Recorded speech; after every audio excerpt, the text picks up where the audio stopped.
I think there's that constant longing. And, I think professionally, that longing has looked like a real desire for the church to, you know, I guess for lack of a better way to put it, do better, church, Mm, in terms mm, of meeting the moments and sort of being a real means of grace for the needs of the moment, which certainly are all about longing. I think, the other part of your question was what are we seeing in leaders? And I think it's a very similar longing for um, spaces where they can be themselves, for the church to lean into its mission beyond sort of the consumerist draw of attractional model that they're always trying to keep up with. There's sort of this desire for authenticity and for a theology that speaks to this moment, which is about grace and belonging and goodness in the world. So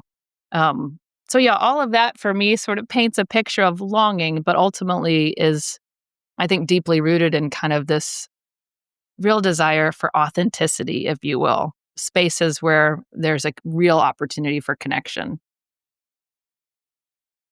So it's interesting to frame. I hadn't I hadn't anticipated this, but to frame this conversation and this work of ancient technologies lived today, and we're going to get into that.